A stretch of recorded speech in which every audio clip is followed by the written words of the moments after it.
3, Mrs. Twit has the shrinks. As soon as Mrs. Twit sat down, Mr. Twit pointed at her and shouted, "There you are! You're sitting in your old chair and you shrunk so much your feet aren't even touching the ground." Mrs. Twit looked down at her feet, and by golly, the man was right. Her feet were not touching the ground. Mr. Twit, you see, had been just as clever with the chair as he'd been with the walking stick. Every night when he'd gone downstairs and stuck a little bit extra onto the stick, he'd done the same to the 4 legs of Mrs. Twit's chair. "Just look at you sitting there in the same old chair," he cried, "and you've shrunk so much your feet are dangling in the air." Mrs. Twit went white with fear. "You got the shrinks," called Mr. Twit, pointing his finger at her like a pistol. "You got them badly. You got the most terrible case of the shrinks I've ever seen." Mrs. Twit became so frightened she began to dribble. But Mr. Twit, still remembering the worms in his spaghetti, didn't feel sorry for her at all. "I suppose you know what happens to you when you get the shrinks," he said. "What?" gasped Mrs. Twit. "What happens?" "Your head shrinks into your neck, and your neck shrinks into your body, and your body shrinks into your legs, and your legs shrink into your feet. And in the end there's nothing left except for a pair of shoes and a bundle of old clothes." "Oh, I can't bear it," cried Mrs. Twit. "It's a terrible disease," said Mr. Twit, "the worst in the world." "How long have I got?" cried Mrs. Twit. "How long before I finish up as a bundle of old clothes and a pair of shoes?" Mr. Twit put on a very solemn face. "At the rate you're going," he said, shaking his head sadly, "I'd say not more than 10 or 11 days. "But isn't there anything you can do?" cried Mrs. Twit. "There's only one cure for the shrinks," said Mr. Twit. "Tell me," she cried. "Oh, tell me quickly." "We'll have to hurry," said Mr. Twit. "I'm ready. I'll hurry. I'll do anything you say," cried Mrs. Twit. "You won't last long if you don't," said Mr. Twit, giving another grisly grin. "What is it I must do?" cried Mrs. Twit, clutching her cheeks. "You've got to be stretched," said Mr. Twit. Mrs. Twit gets a stretching. Mr. Twit led Mrs. Twit outdoors, where he had everything ready for the great stretching. He had 100 balloons and lots of string. He had a gas cylinder for filling the balloons. He had fixed an iron ring into the ground. "Stand here," he said, pointing to the iron ring. He then tied Mrs. Twit's ankles to the iron ring. When that was done, he began filling the balloons with gas.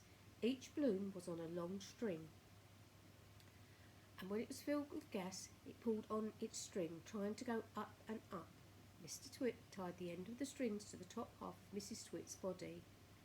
Soon he tied round her neck, some under her arms, to her wrists, and some even to her hair. Excuse me. Soon there were 50 coloured balloons floating in the air above Mrs. Twit's head. "Can you feel them stretching you?" asked Mr. Twit. I can," cried Mrs. Twit. "They're stretching me like mad." He put on another 10 balloons. The upward pull became very strong. Mrs. Twit was quite helpless now with her feet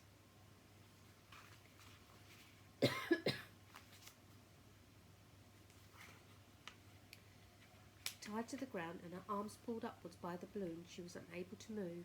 She was a prisoner, and Mr. Twit had intended to go away and leave her like that for a couple of days and nights to teach her a lesson. In fact, he was just about to leave when Mrs. Twit opened her big mouth and said something silly. "Are you sure my feet are tied properly to the ground?" she asked. "If those strings around my ankles break, it'd be goodbye for me." And that was what gave Mr. Twit his second nasty idea. "There's enough pull here to take me to the moon," Mrs. Twit cried out. "To take you to the moon?" exclaimed Mr. Twit. "What a ghastly thought! We wouldn't want anything like that to happen. Oh, dear me, no. We most certainly wouldn't," cried Mrs. Twit. "Put some more string around my ankles quickly. I want to feel absolutely safe." "Very well, my angel," said Mr. Twit. And with A ghoulish grin on his lips, he knelt down at her feet. He took a knife from his pocket, and with one quick slash he cut through the strings holding Mrs. Twit's ankles to the iron ring. She went up like a rocket. "Help!" she screamed. "Save me!" But there was no saving her now. In a few seconds she was high up in the blue sky and climbing fast. Mr. Twit stood below, looking up. "What a pretty sight," he said to himself.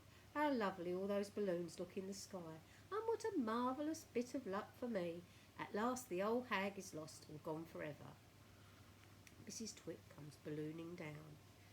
Mrs. Twit may have been ugly and she may have been beastly, but she was not stupid. High up there in the sky she had a bright idea.